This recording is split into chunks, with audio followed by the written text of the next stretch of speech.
आज हम अपने प्रिय बच्चों को क्लास 12 की केमिस्ट्री में हम लोगों का जो पी ब्लॉक चल रहा था, पी ब्लॉक में हम लोग नाइट्रोजन फैमिली चल रहे थे। तो नाइट्रोजन फैमिली में हम लोग अमोनिया पढ़ चुके हैं हैबर विधि से, दो विधि इसकी है, एक हैबर विधि से पढ़ चुके हैं, एक प्रयोगशाला विधि पढ़ चुके हैं।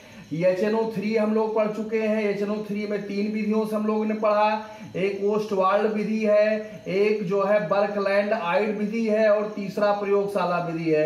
आज हम लोग P4 या फास्फोरस के बारे में हम लोग पढ़ेंगे और फास्फोरस के कंपाउंड भी पढ़ेंगे। तो फास्फोरस का जो मॉलिक्यूलर फार्मूला होता है, अणुसूत्र होता है, वो P4 होता है और इसके खोजकर्ता ब्रांड माने जाते हैं, BRAND, ये ब्रांड माने जाते हैं इसके खोजकर्ता। तो हम चर्चा कर रहे थे कि फास्फोरस की जो है इसके खोजकर्ता ब्रांड है। फास्फोरस जो है कई रूपों में पाया जाता है, इसके कई एलोट्रॉप्स होते हैं। फास्फोरस के मुख्य रूप से जो है 5 अपर रूप है। नंबर 1 सफेद या पीला फास्फोरस होता है। सफेद या पीला क्यों होता है? क्योंकि जो व्हाइट होता है उसको प्रकाश में रख देने पर, वायुमंडल में रख देने पर वो पीला हो जाता है, उसको पीला फास्फोरस भी कहते हैं। तो 5 अपर रूप है, उसमें नंबर 1 हो गया सफेद या पीला फास्फोरस, नंबर 2 लाल फास्फोरस, नंबर 3 काला फास्फोरस, नंबर 4 बैगनी फास्फोरस और नंबर 5वें का नाम स्कारलेट फास्फोरस है। तो हम फास्फोरस के 5 एलोट्रॉप्स पाए जाते हैं। तो आज जो हम लोग अध्ययन करेंगे वो सफेद या पीले फास्फोरस का अध्ययन करने जा रहे हैं। तो आइए चर्चा करते हैं सफेद या पीले फास्फोरस की। अब सफेद या पीले फास्फोरस का जो अणुसूत्र है वो P4 है और इसकी खोजकर्ता ब्रांड है। अब हम लोग जो है इसको बनाने की विधि सीखेंगे। तो हड्डी के राख से जो है, ये हड्डी के राख से ये हम लोग तरीके से बनाएंगे। हड्डी के राख से सफेद या पीला फास्फोरस का निर्माण, औद्योगिक निर्माण है, ये इंडस्ट्रियल प्रोसेस है। हड्डी के राख से सफेद या पीले फास्फोरस का निर्माण। हम जानते हैं कि हमारे शरीर में जो है कैल्शियम फास्फेट के रूप में, यानी हड्डी के राख के रूप में जो है फास्फोरस उपस्थित होता है। फास्फोरस जो है शमशान घाट पर भी इसकी उपस्थिति होती है, क्योंकि वहां बहुत सारे मुर्दे जलाए जाते हैं। तो फास्फोरस की उपस्थिति से ही हम महसूस करते हैं कि मुर्दा घर जहां होता है, शमशान घाट जहां होता है, वहां जो है बहुत जल्दी अग्नि प्रज्वलित हो जाती है। बल्कि और कहीं अग्नि को प्रज्वलित किया जाए तो उतनी शीघ्रता से आग नहीं पकड़ती है, लेकिन वहां जल्दी आग पकड़ती है। क्यों? क्योंकि वहां सफेद या पीला फास्फोरस उपस्थित होता है। तो आइए चर्चा करते हैं हड्डी राख से सफेद या पीले फास्फोरस का निर्माण हम कैसे करते हैं। इसके लिए हम कैल्शियम फास्फेट लेते हैं। ये हमारा कैल्शियम फास्फेट का या हड्डी राख का सूत्र है। 3SiO2 होता है, 1500 डिग्री सेंटीग्रेड पर ये हीट होता है। तो 3CaSiO3 कैल्शियम सिलिकेट और फास्फोरस पेंटाऑक्साइड बनता है। फास्फोरस पेंटाऑक्साइड को पुनः हम लोग 10 मॉलिक्यूल कार्बन के साथ अब क्रिया कराते हैं, तो ये 10CO हमारा कार्बन मोनोऑक्साइड निकल जाता है और यहाँ 2 मॉलिक्यूल इसको ले लिया जाए और प्लस P4 हमारा बन जाता है, सफेद या पीला फास्फोरस बन जाता है। अब अगर इसके हम फिगर की चर्चा करें तो इसका फिगर इस प्रकार बनता है। ये एक भट्ठी है इस प्रकार से, यहाँ जो है ये भट्ठी है हमारी, इसमें जो है ये अंदर ये इस प्रकार से यहाँ ऐसे इसका भट्ठी हुआ, ये हो गया। यहाँ इस प्रकार से इसकी संरचना बन रही है, इस प्रकार से यहाँ ऐसे यहाँ हापर लगा हुआ है, हापर मतलब डोंगा हो गया। इस तरीके से हमारा यहाँ जो है ये सिस्टम लगा हुआ है। अब यहाँ इसका ये नोड और कैथोड लगा हुआ है, ये प्लस हो गया, ये हमारा माइनस हो जाएगा, इस तरीके से माइनस हो गया।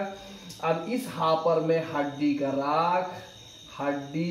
राख और रेत और प्लस कोक का बारीक मिश्रण तैयार करके इस भट्ठी में डालते हैं।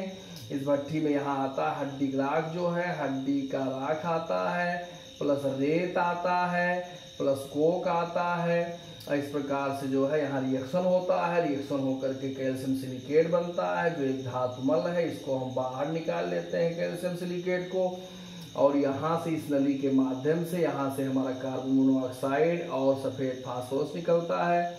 यहाँ से कार्बन मोनोऑक्साइड बाहर निकल जाता है और ये हमारा ग्राही फ्लास्क में सफेद या पीला फास्फोरस एकत्रित हो जाता है। इस तरीके से हमारा हो गया। यहाँ इसको हम लोग कवर कर दें, ये जो है इसको ठोस और मजबूती प्रदान करने के लिए ऐसे कर दिया जाता है। अब अगर हम इसके विधि की चर्चा करें इस फिगर के आधार पर, तो विधि इसकी कैसे है। हड्डी के राख से सफेद या पीले फास्फोरस के निर्माण में एक विद्युत भट्ठी होती है जिसका ताप 1500 डिग्री सेंटीग्रेड होता है। इसमें एक हापर लगा होता है। हापर की सहायता से हम हड्डी के राख, रेत और कोक का बारीक मिश्रण तैयार कर भट्ठी में डालते हैं। इस प्रकार ये भट्ठी में आता है तो हड्डी के राख और रेत आपस में अभिक्रिया करते हैं 1500 डिग्री सेंटीग्रेड पर। अभिक्रिया कर कैल्शियम सिलिकेट बनाते हैं। कैल्शियम सिलिकेट को हम यहाँ इस नलिका के माध्यम से बाहर निकाल लेते हैं, धातु होता है। और फास्फोरस पेंटाऑक्साइड पुनः कोक से अभिक्रिया करता है, अभिक्रिया कर कार्बन मोनोऑक्साइड बनाता है और सफेद या पीला फास्फोरस बनाता है। इस प्रकार कार्बन मोनोऑक्साइड और सफेद फास्फोरस यहाँ से हम नली से निकालते हैं और कार्बन मोनोऑक्साइड नली के माध्यम से बाहर निकल जाता है और सफेद या पीले फास्फोरस को हम लोग एकत्रित कर लेते हैं। तो ये आधुनिक विधि है, विद्युत विधि है हड्डी के राख से सफेद या पीला फास्फोरस प्राप्त करने की। आशा करता हूं कि विद्यार्थियों को समझ में आया होगा। अब इसके बाद हम इसके भौतिक गुण की चर्चा करेंगे, रासायनिक गुण की चर्चा करेंगे और उपयोग की चर्चा करेंगे सफेद या पीले फास्फोरस की। तो आइए चर्चा करते हैं इसके फिजिकल प्रॉपर्टीज पर। तो आइए हम लोग इसके फिजिकल प्रॉपर्टीज का अध्ययन करने जा रहे हैं, सफेद या पीले फास्फोरस के फिजिकल प्रॉपर्टीज का, P4 के भौतिक गुण का। तो जो शुद्ध फास्फोरस होता है रंगहीन मोम जैसा क्रिस्टलीय ठोस होता है जिसके ऊपर सफेद रंग की अपारदर्शी परत जमी रहती है। प्रकाश में रहने पर यह धीरे धीरे पीला हो जाता है, इसलिए इसे सफेद या पीला फास्फोरस भी कहते हैं। यह बहुत मुलायम होता है, इसे चाकू से काटा जा सकता है। इसकी गंध लहसुन जैसी होती है। यह जल में आबिलीय होता है। सबसे खास बात यह जल में ही रखा जाता है। जैसे हम सोडियम के बारे में पढ़ते हैं कि सोडियम को मिट्टी तेल में रखा जाता है, वैसे फास्फोरस को जल में रखा जाता है और यह जल में आबिलीय भी होता है। लेकिन carbon disulphide, benzene, chloroform, ether आदि में यह विलीय होता है।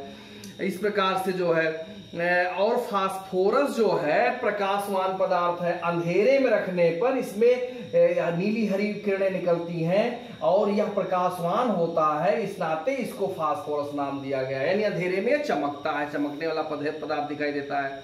तो ये इसके महत्वपूर्ण रासायनिक गुण रहे। अब हम इसके रासायनिक गुणों की चर्चा करते हैं। इसके बाद जो है हम लोग इसके केमिकल प्रॉपर्टीज की चर्चा करेंगे, केमिकल प्रॉपर्टीज की चर्चा करेंगे, रासायनिक गुणों की चर्चा करेंगे। तो इसके रासायनिक गुण में सबसे पहले हम लोग इसका दहन करेंगे, दहन क्रिया करेंगे, दहन सीखेंगे। हम जानते हैं जो दहन होता है वो ऑक्सीजन के साथ ही होता है, ऑक्सीजन की उपस्थिति में ही होता है। तो हम लोग P4 लेंगे, 3 मॉलिक्यूल ऑक्सीजन ले लेंगे और जब इसका दहन करेंगे तो दहन करने पर जो है ये P4O6 फास्फोरस ट्राईऑक्साइड बन जाएगा। P4O6 phosphorus trioxide, phosphorus trioxide ये हमारा बन जाएगा। फास्फोरस ट्राईऑक्साइड ये हमारा बन जाएगा दहन करने पर। अच्छा, अगर हम लोग इसके साथ जो है 5 मॉलिक्यूल ले लें, 5 मॉलिक्यूल ऑक्सीजन का ले लें, तो ये हमारा P4O10 बन जाएगा। इस तरीके से P4O10 बन जाएगा। इसको हम फास्फोरस पेंटाऑक्साइड भी कह सकते हैं। 2 से काट देंगे, 2 दूना ये तो हो जाएगा 2 पंचे 10, यानी P2O5 हो गया। ये हमारा हो गया फास्फोरस पेंटाऑक्साइड भी इसे कह सकते हैं। अब इसके नेक्स्ट गुण में ये तो हो गया इसके दहन की प्रक्रिया। अब नेक्स्ट प्रॉपर्टीज में इसके हम लोग हाइड्रोजन के साथ अपक्रिया दिखाएंगे। हाइड्रोजन के साथ अपक्रिया, जैसे ये P4 है, 6 मॉलिक्यूल Cl2 के साथ अगर इसका अपक्रिया करा दिया जाए, हाइड्रोजन के साथ अपक्रिया करा दिया जाए, तो ये 4 मॉलिक्यूल PCl3 फास्फोरस ट्राईक्लोराइड बन जाता है। अगर यहाँ हम लोग क्लोरीन अधिक मात्रा में ले लें, P4 प्लस जो है मान लेते हैं क्लोरीन हम लोग जो है 10 मॉलिक्यूल को ले लें, 10 Cl2 ले लें, तो ये हमारा 4 मॉलिक्यूल PCl5 बन जाएगा। 4 पंचे 20, 10 गुना 20 फास्फोरस पेंटाक्लोराइड हमारा बन करके तैयार हो जाएगा हाइड्रोजन से क्रिया कराने पर। तो अच्छा, अब हम अगर सोडियम के साथ इसका अपक्रिया, धातुओं के साथ इसका रिएक्शन कराएं, तो वो हाइड्रोजन के साथ हो गया। अब अगर धातुओं के साथ इसकी अपक्रिया कराएं तो ये हो गया जैसे P4 हो गया, 12 मॉलिक्यूल सोडियम हो गया। इसके साथ अगर इसको हम गर्म करें तो हमारा जो कंपाउंड बनेगा उसका नाम सोडियम फास्फाइड होगा। ये हो जाएगा 4 मॉलिक्यूल यानी 3P हो जाएगा, इसका नाम है सोडियम फास्फाइड बन जाएगा। इसी तरीके से कैल्शियम फास्फाइड बनता है, Ca3P2 बनता है, मैग्नीशियम फास्फाइड बनता है। तो ये इस प्रकार से बहुत महत्वपूर्ण कंपाउंड बनते हैं। अब हम लोग इसका एक विशेष इंपॉर्टेंट, सबसे इंपॉर्टेंट रासायनिक गुण पढ़ेंगे सफेद या पीले फास्फोरस का। हम लोग पढ़ेंगे अक्रिय वातावरण में NaOH के साथ अक्रिया पढ़ेंगे। ये हमारा है अक्रिय वातावरण में NaOH के साथ अक्रिया, NaOH के साथ अक्रिया, इसको हम लोग पढ़ेंगे। अक्रिय वातावरण में NaOH के साथ अक्रिया पढ़ेंगे।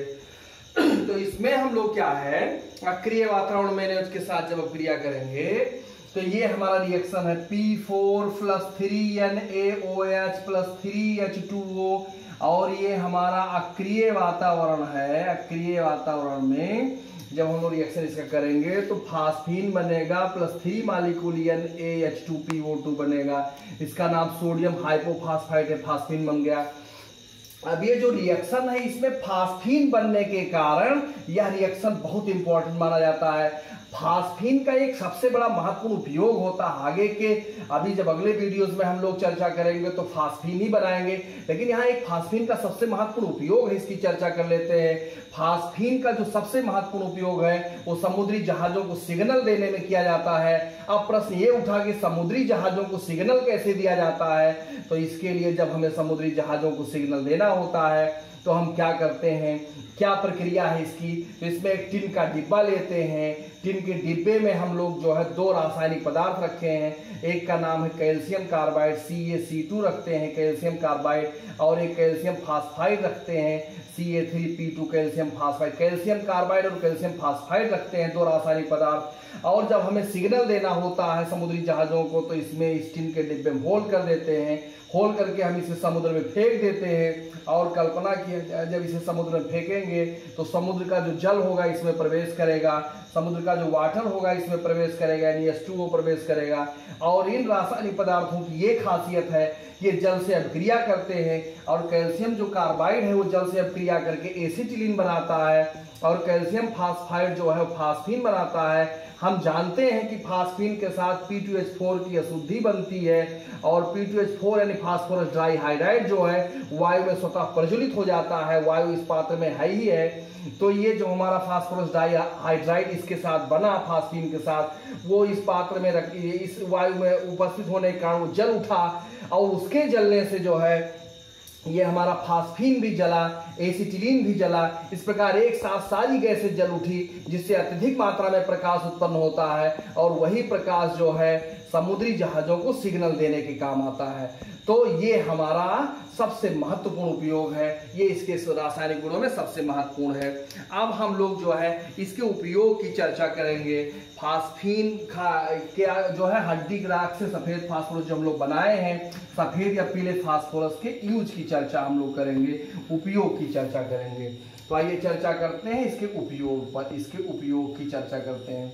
तो इसके उपयोग में जो है ये अगर आटे में मिलाकर चूहे मारने का काम आता है, होम सिग्नल में प्रयुक्त होता है, कॉपर व टिन से मिश्रित कर फास्फर ब्रांज मिश्र धातु बनाने में काम आता है, PCl5, PCl3, P2O5, P2O3 आदि बनाने में काम आता है, लाल फास्फोरस बनाने में काम आता है, अग्निबम तथा अन्य विस्फोटक पदार्थ बनाने में काम आता है, ल्यूसियर दिया सलाई बनाने में इसका प्रयोग किया जाता है। तो हम कह सकते हैं कि फास्फोरस, सफेद या पीले फास्फोरस, जो खास करके 5 फास्फोरस है, 5 एलोट्रॉप्स फास्फोरस के हैं, उनमें सबसे अधिक महत्वपूर्ण उपयोग P4 का ही है, सफेद या पीले फास्फोरस का ही है।